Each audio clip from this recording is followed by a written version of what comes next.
I'm Rebecca Lindquist with English by the Hour, back for another YouTube video. I'd like to thank my subscribers for your comments, suggestions, and ideas that I'll use to create more videos in the future. I also look forward to providing my entire program on video available at EnglishByTheHour.com. This program will include my systematic program to improve an American accent. Now, this program is for non-native speakers of any first language.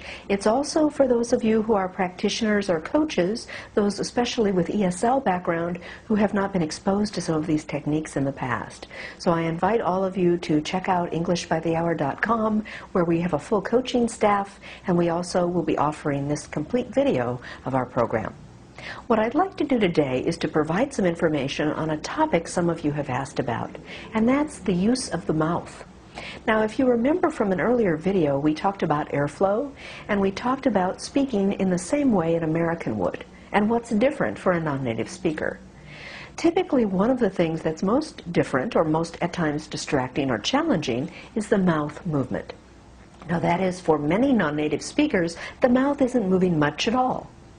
Notice if I don't move my mouth at all, it sounds a lot different than when I do move my mouth. Now, you may try to move your mouth and find that it's not as flexible as you had hoped it would be. So what I would like to do is introduce some techniques for you that will help you to move the mouth more.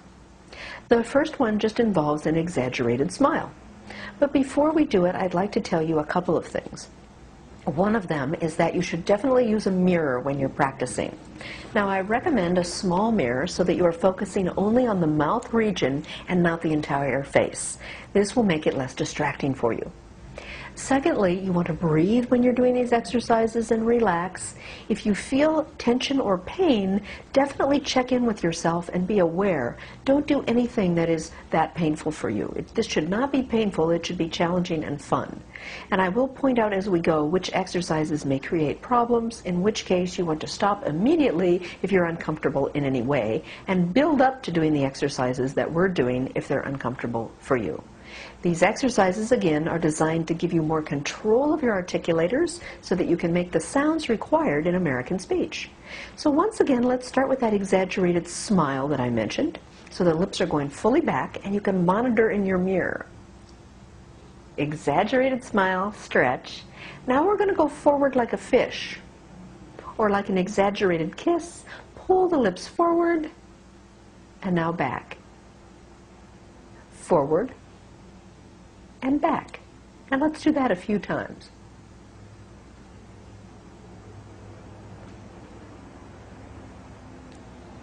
Now, once you've done this, you're warmed up a bit.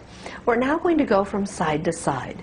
The key to this one is that you're going to take your lips and move them, and again, using a mirror, equidistant, which means both sides should be equal, not far to one side and not so far to the other side.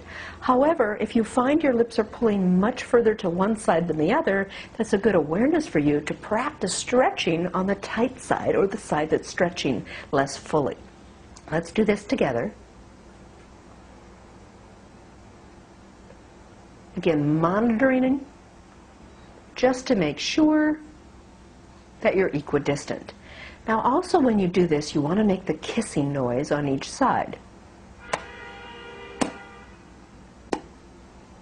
If you're not making this noise, you can cheat. That's too easy. This is the correct way to do the exercise.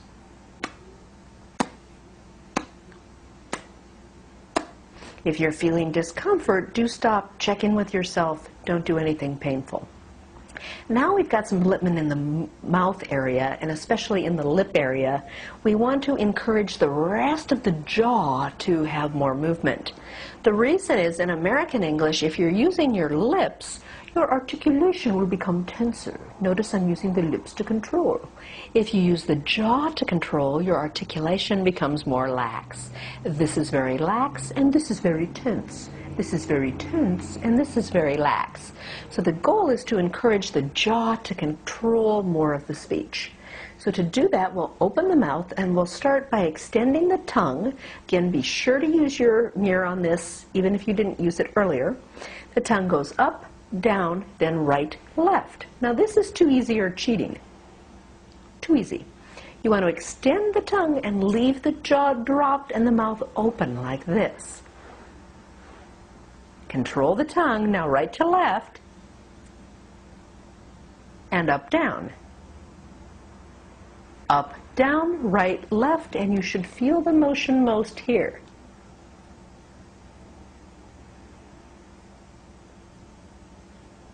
It's all about control. At first, it's not how far the tongue is going, but more about controlling the movement. Don't flap the tongue around. Make sure it's directed and you're monitoring with a mirror. Now, once you can do this, we want to circle the tongue in a clockwise and then a counterclockwise direction like this.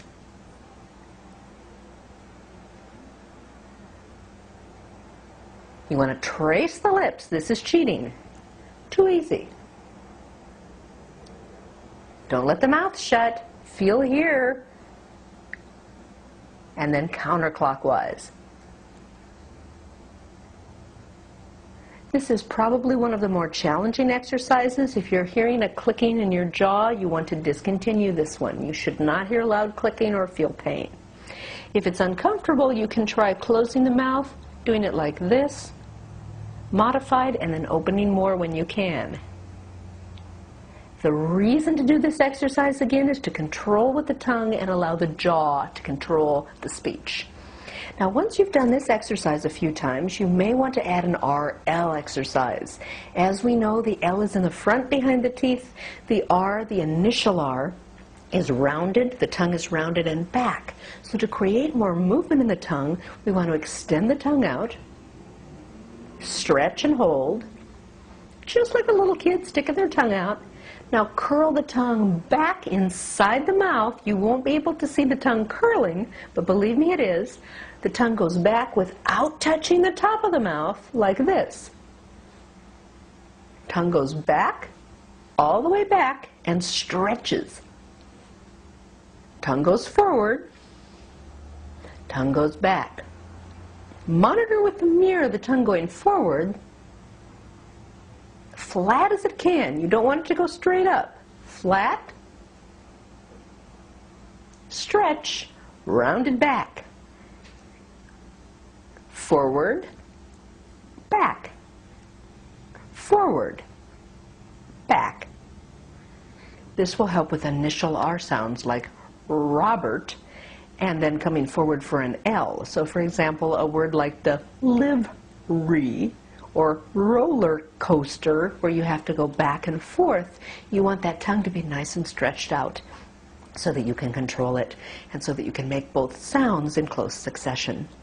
And lastly, let's look at an exercise that doesn't involve stretching as much as it does vowel sounds, but it's pulling everything you've learned so far together with airflow. We'll start with the long E sound. So again, the mouth stretch of spreading the lips with a long E sound, E, and breathing and exhaling, E. Now opening the mouth, nice open jaw, ah, and then rounded lips, ooh. Even though the lips are round, the control is in the jaw. Ooh. Not oo, but ooh. E, ah, ooh. E, ah, ooh. Use your mirror to control. E, ah, ooh. E, lips spread. Ah, jaw open. Ooh, lips round. E, ah, ooh. Closer and in quicker succession. E, ah, ooh. E, ah, ooh. E, ah, ooh. Doing these exercises daily will make them easier, will strengthen your articulators, and will allow you to control your speech. I thank you for your time today. We look forward to seeing you again at EnglishByTheHour.com and in future videos. Thanks again.